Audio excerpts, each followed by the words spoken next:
The detention bay hummed with the low thrum of the ship's engines, casting strange shadows through the energy barrier that separated Zara from her prize. She stood with perfect posture, her violet skin gleaming under the artificial lights. 4. Arms crossed in a display of controlled patience. Her people, the Zirathi, were known throughout the galaxy for their tactical brilliance and unwavering discipline. As the third daughter of the Zirathi Empire, she had been trained from birth in the arts of war and diplomacy. What she hadn't been trained for was this. The human sat slumped against the far wall of his cell, completely absorbed in something he was building with scraps of metal he'd somehow procured from the ship's waste systems. His fingers moved with surprising dexterity as he bent and twisted the materials into intricate patterns. Every few moments he would pause, study his work, then make minute adjustments with the focused intensity of a master craftsman. Zara found herself watching him far longer than protocol dictated. "You're staring again," Marcus said without looking. Up from his work. His voice carried a warm humor that seemed completely at odds with his situation captured, imprisoned, likely facing interrogation or worse. "I am observing," Zara replied, her tone carefully neutral. "It is what one does with prisoners." Marcus finally glanced up, offering her a crooked smile that did something strange to her internal equilibrium. His hair was dark and unruly, falling across intelligent brown eyes that seemed to take in everything around him with genuine curiosity rather than fear. There was a smudge of grease on his cheek that somehow made him look endearing rather than unkempt. "Right, observing," he said, returning to his work. "And what have your observations concluded about me?" Zara hesitated. Her initial assessment had been simple. Human male, approximately 30 standard years, physically fit but unremarkable, probably a low-ranking soldier or technician. That assessment was proving frustratingly inadequate. "You are not what you appear to be," she said finally. Marcus laughed, a sound that was surprisingly pleasant. "That's funny, because I'm exactly what I appear to be. Marcus Chun, engineer, 3rd class. Pretty much what you see is what you get. Engineers are not combat personnel, yet you were found in a battle zone." "Yeah, well," Marcus shrugged, fitting 2 pieces of his creation together with a soft click. "Sometimes combat finds you, whether you're looking for it or not. I was trying to fix a damaged communications relay when your people showed up. Wrong place, wrong time." Zara's 2 primary eyes studied him while her secondary eyes tracked his hand movements. The Zirathi had excellent vision, evolved from predators who hunted in the twilight canyons of their homeworld. She could see the calluses on his fingers, the small scars that spoke of years working with tools and machinery. These were not the hands of a warrior. "You show no fear," she observed. Marcus paused in his work, considering her words. "Would it help if I did?" "It would be ... expected. Sorry to disappoint." He held up his creation, a small, intricate sculpture that seemed to capture light and bend it in impossible ways. "But I figure fear's not going to get me out of here. Might as well make something beautiful instead." Zara felt her breath catch. The sculpture was beautiful in a way that transcended species or cultural understanding. It spoke to something fundamental about the relationship between light and shadow, form and function. She had seen the greatest artists of a dozen worlds, and few had created something that affected her so immediately. "How did you ... double quotes," she began, then caught herself. A Zirathi warrior did not show vulnerability, especially not to a prisoner. But Marcus had noticed her reaction. He stood and approached the energy barrier, holding the sculpture up to the light. "It's based on crystalline lattice structures," he explained, his eyes lighting up with enthusiasm. "I noticed the way your ship's hull refracts starlight, and it got me thinking about geometric patterns in nature. The mathematics are actually quite elegant." Zara found herself leaning closer, despite her training. You understand our hull design? Well, I understand the principles behind it. Your people use a multi-layered composite that's both stronger and lighter than anything we've developed. The way it channels and disperses energy is brilliant. It's like the entire ship is one massive crystal. No human should have understood their technology so quickly. The Zirathi had always assumed their designs were beyond the comprehension of lesser species. Yet this human spoke about their engineering with the same passion and insight as her own. People's greatest minds. You admire our ships, she said. Not quite a question. Marcus nodded eagerly. Are you kidding? The integration of form and function is incredible. Whoever designed your propulsion systems was thinking in 4 dimensions at least. And don't get me started on your gravity manipulation. I've been trying to figure out how you achieve such uniform field distribution across different deck levels. Despite herself, Zara felt a smile tugging at her lips. You have been studying our technology? I'm an engineer, Marcus said with a self-deprecating grin. I can't help myself. Beautiful design is beautiful design. Doesn't matter who made it. Though I have to ask, why do your people make everything so aesthetically pleasing? Most species prioritize function over form. The question caught Zara off guard.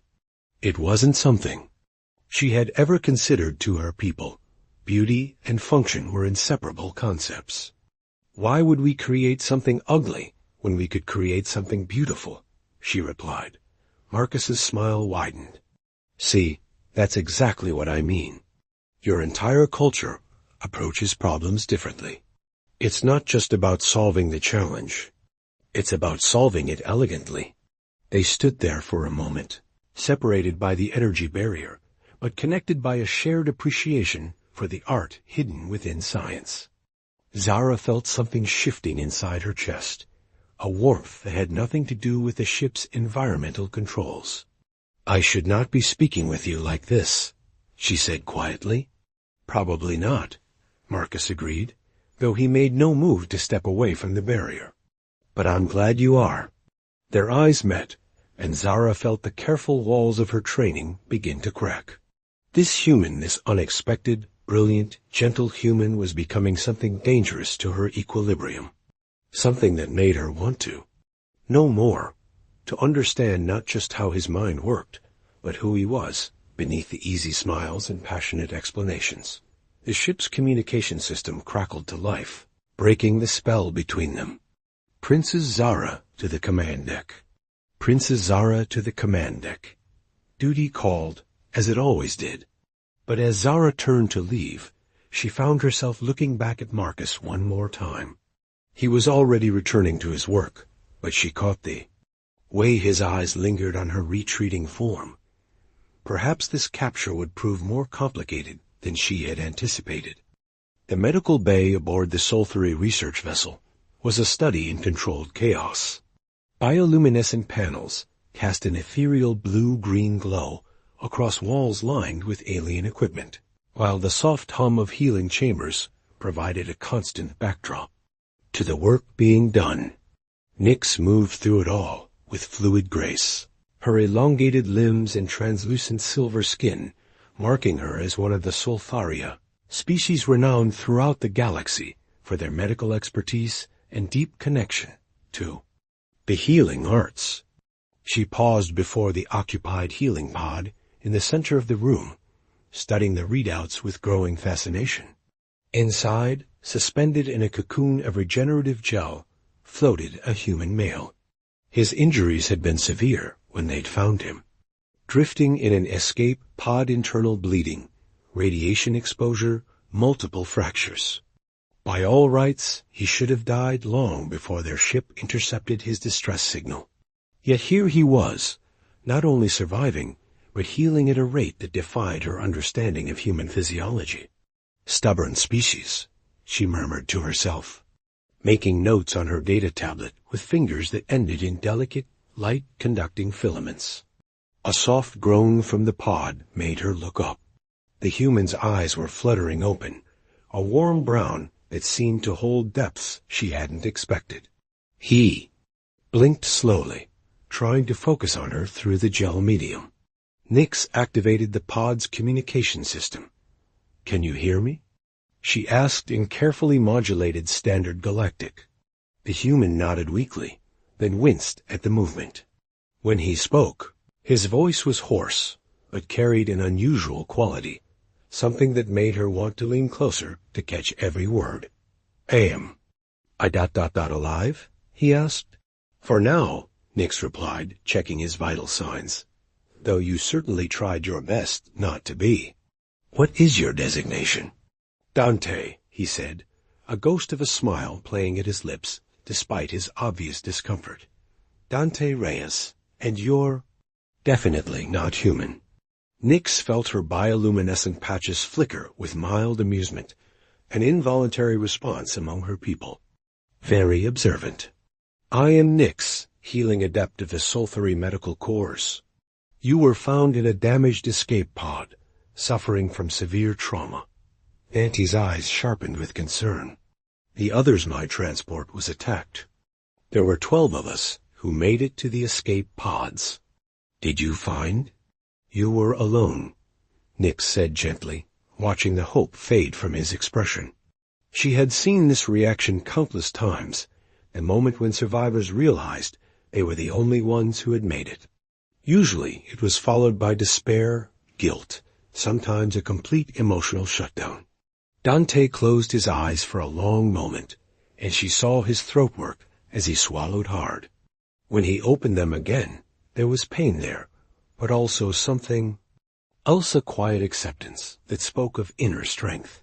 "I see," he said softly. "Thank you for saving me." The simple gratitude in his voice caught Nyx off guard. Most beings in similar situations were either demanding answers or falling apart. Entirely, this human was doing neither. "The healing process will take several more cycles," she informed him, returning to her professional demeanor. "The gel is accelerating your cellular regeneration, but you must remain still to avoid complications." Dante nodded, then seemed to notice something. "The light," he said, his voice taking on a different quality, one of wonder rather than pain. "The way it moves through your skin. It's like watching aurora patterns in living tissue." Nyx paused, her filaments flickering involuntarily. No one had ever described her bioluminescence that way before. "It is a biological function," she said, though she found herself studying her own arm as if seeing it through his eyes. "But it's beautiful," Dante insisted, his gaze following the subtle patterns of light that flowed beneath her translucent skin. "Does it change based on your emotions? The patterns seem different when you're thinking hard versus when you're, I don't know, amused." The observation was startlingly accurate. Nyx felt her patches brighten with what could only be described as pleased surprise. "You are very perceptive for someone who has been unconscious for 2 cycles. I'm an artist," Dante said, as if that explained everything. "Well, was an artist. Before the war, I mean. I notice light, color, the way they interact. It's just how I see the world." "An artist," Nyx repeated, the concept foreign yet intriguing. Among her people, healing was considered the highest form of creation, the restoration of life itself. But this human spoke of creation in an entirely different context. Over the following cycles, as Dante healed, Nyx found herself spending more time than necessary in the medical bay. Their conversations began as simple medical check-ins, but evolved into something far more complex. Dante spoke of his art with the same passion that Nyx felt for healing, describing how he had used salvaged materials to create sculptures on the mining colonies, how he had painted murals on the walls of refugee shelters to bring hope to displaced families. "I don't understand the purpose," Nyx admitted during one of their talks. "If you are not healing or feeding or protecting, what function does this art serve?" Dante was silent for a moment, his expression thoughtful. "Have you ever Seen something so beautiful, it made you forget, just for a moment, about all the pain in the galaxy? The question stirred something in Nyx's chest, a memory of standing in the crystal gardens of her homeworld, watching the interplay of natural light through living stone. It had been just after her first major failure as a healer, when she had lost a patient despite her best efforts. The beauty of that moment had somehow made the grief bearable. "Perhaps," she said quietly. "That's what art does," Dante continued. "It reminds us that there's more to existence than just surviving. It shows us beauty we might not notice otherwise, makes us feel connected to something larger than ourselves."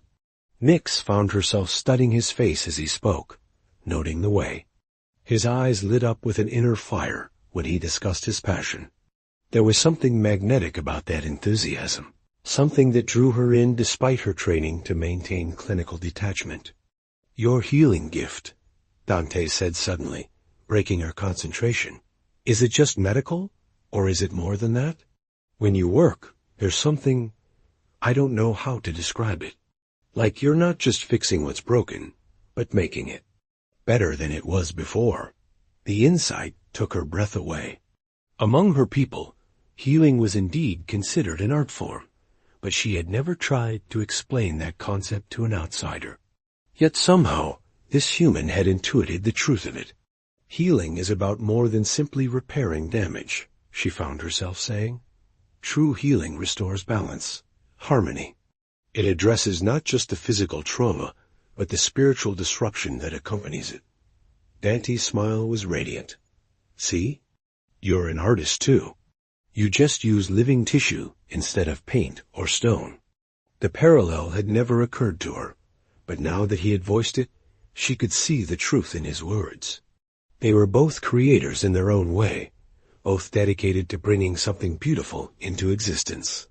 As Dante's physical healing progressed, Nyx found herself looking forward to their conversations with an anticipation that bordered on unprofessional.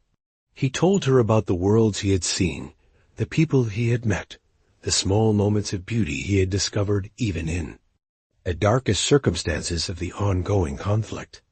In return, she shared stories of her training, her travels with the medical corps, the satisfaction of seeing life return to eyes that had been dimmed by suffering. It was during one of these conversations that something shifted between them. Dante had been describing a mural he had painted in a children's hospital, a scene of imaginary creatures playing among impossible flowers, when he paused mid-sentence. "What is it?" Nyx asked, noting the change in his expression. "You," Dante said softly. "The way you look when you're listening to me talk about art, your whole being lights up literally. It's like watching the dawn break across an alien sky." Nyx felt warmth spreading through her chest, her bioluminescent patches responding with patterns she couldn't control. "I enjoy hearing about your work," she admitted. "It's more than that," Dante said, his gaze intense despite the healing gel that still surrounded him. "You understand it. Maybe not the techniques or the theories, but the heart of it. The reason behind it." They looked at each other across the barrier of the healing pod, and Nyx felt something fundamental shift inside her. This wasn't just professional interest anymore, or even friendship. This human, this artist who found beauty in the darkest places, had touched something in her soul that she hadn't known was waiting to be discovered. "When you are fully healed," she said, her voice barely above a whisper, would you would you show me how to see the world the way you do?" Dante's smile could have powered the ship's engines. "I'd love nothing more." As the healing cycle continued, Nyx realized that she was learning as much from her patient as she was teaching him. Perhaps healing worked both ways. Perhaps in mending this human's body, she was allowing him to mend something in her spirit that she hadn't even known was broken. The thought both thrilled and terrified her. But as she watched the light patterns dance beneath her skin in response to Dante's presence, she found herself eager to explore this new kind of healing, the kind that happened between two souls recognizing something precious in each other. The hydroponics bay of the terraforming station Kepler 442b stretched out like a cathedral of green and gold, its vast domed ceiling revealing the amber sky of an alien world. Vera moved through the carefully tended rows with measured steps, her 4 arms making quick work of the delicate calibrations required to maintain optimal growing conditions. As the lead botanist for the Thymeran Collective, she approached plant cultivation with the same methodical precision her people applied to all scientific endeavors. What she hadn't expected was to find a human already working among her specimens. "Excuse me," she called out, her melodious voice carrying easily through the humid air. "This is a restricted research facility." The human straightened slowly, brushing soil from his hands with practiced ease. He was tall and lean, with sun-weathered skin and kind eyes that crinkled at the corners when he smiled. His hair was streaked with premature silver, and there was an earthy quality about him that seemed to complement the growing plants around him. "Sorry about that," he said, his voice carrying a warm drawl. "Name's Owen Murphy. I was told to report here for the agricultural consultation position." Vera's primary eyes blinked in confusion, while her secondary eyes continued monitoring the environmental readings. "That is impossible." The position was filled by an expert in xenobotanical systems integration. Owen chuckled, gesturing to a small plant that had been struggling in the corner of the bay. Under his care, it now showed vibrant new growth. "Well, I don't know much about systems integration, but I do know plants. Been farming since I could walk, and these little guys were telling me they needed more calcium and less direct light exposure." Vera approached the plant in question, running a scanner over its leaves. Her readings confirmed what Owen had observed through simple observation. The plant's health had improved dramatically. "How did you know?"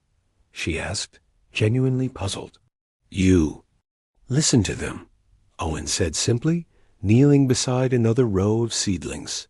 "Plants talk, just not in words. They tell you what they need through how they grow, how their leaves turn, where they put their energy." "That is not scientifically accurate," Vera replied, though she found herself watching his hands as he gently adjusted the position of a young shoot. "Plants are biological organisms that respond to environmental stimuli according to genetic programming."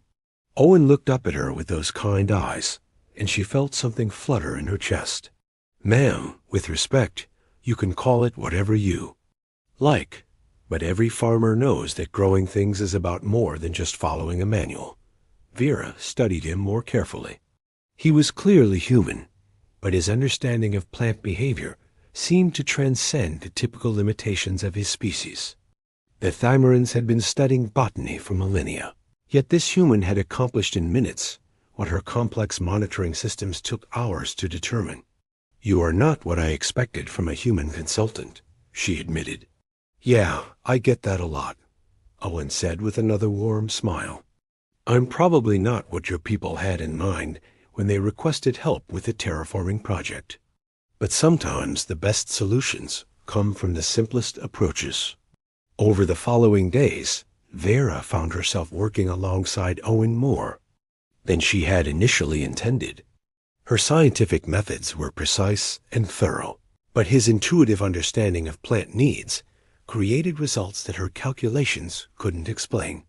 When she suggested increasing nitrogen levels based on soil analysis, he would counter with adjustments for drainage that proved exactly right. When her models predicted optimal spacing for crop yields, his eye for natural growth patterns produced healthier, more resilient plants. "Your methods lack theoretical foundation," Vera observed during one of their sessions, though there was more curiosity than criticism in her voice. Owen was carefully transplanting seedlings, his movements gentle. "And sure, maybe so, but they work. My grandfather used to say that plants are like people, they don't always fit into neat categories, and they definitely don't always do what the books say they should." Vera's head tilted, her elongated neck allowing her to observe his work from multiple angles. The Thymorans were a tall, graceful species with iridescent skin that shifted colors based on their emotional state. Right now, her skin showed the deep blue-green of intense concentration mixed with the silver flecks of intrigue. "You speak of plants as though they have personalities," she noted. "Don't they?" Owen asked, glancing up at her. "That tomato plant. Over there she's a show-off, always putting energy into flowers before her root system is strong enough. And those herbs in Section 7? They're social creatures. They do better when they're planted close together, almost like they're having conversations." Despite herself, Vera found Owen's anthropomorphic descriptions oddly compelling. She had always approached botany from a purely scientific perspective: chemical interactions, genetic expressions, environmental responses. But watching Owen work, she began to see something else in the plants around them: individual characteristics, preferences, even what could almost be described as moods. "This is highly irregular," she murmured. But she was taking notes. Owen laughed, a sound that seemed to make the plants around them perk up slightly. The best things usually are. Science is great for understanding the how, but sometimes you need something else to understand the why. As the days passed, Vera found herself looking forward to their work sessions with an anticipation that surprised her. Owen had a way of making even the most routine tasks feel like discoveries. He showed her how to read the subtle signs of plant stress, how to judge soil quality by texture and smell, how to create microclimates that allowed different species to thrive in harmony. But more than that, he shared stories of his life on Earth, of family farms passed down through generations, of communities coming together for harvest seasons, of the deep satisfaction that came from nurturing something from seed to fruition. His words painted pictures of a world where agriculture wasn't just about production, but about connection to the land and to each other. "Your people," Vera said one afternoon as they worked to establish a new growing bed, "they understand the emotional component of cultivation." Owen paused in his digging, considering her words. "I guess we do, though we don't usually think of it that way. Farming isn't just a job for most folks back home. It's a calling. There's something sacred about helping things grow, about being part of the cycle of life." Vera's skin shifted to warm gold with traces of pink colors that indicated deep emotional stirring. "Among my people, botany is a science. We study, we measure, we optimize. But listening to you... I begin to wonder if we have missed something important." "Not missed," Owen said gently, moving to work beside her. "Just focused on different aspects. Your knowledge is incredible. You understand things about plant biology that would take me years to learn. But maybe the best results come when you combine scientific understanding with something more intuitive." Their hands brushed as they both reached for the same seedling, and Vera felt a jolt of electricity that had nothing to do with static charge. Owen's skin was warm and rough from years of working with soil and plants, so different from her own smooth, cool touch. Yet somehow the contrast felt complementary rather than alien. "Owen," she said softly, "what you do, it is not simply farming, it is artistry." He looked at her with those kind eyes, and she saw something deeper there, an appreciation not just for her scientific knowledge, but for her growing understanding of his more intuitive approach. "And what you do isn't just science, Vera.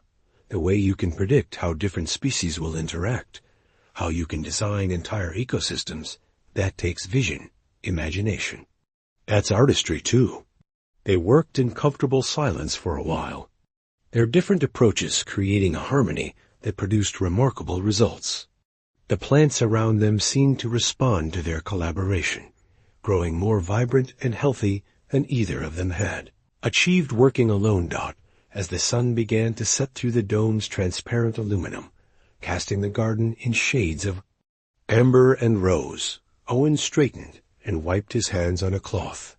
"You know," he said, "I've worked with a lot of people over the years, but I've never had a partner who understood both the science and the soul of growing things."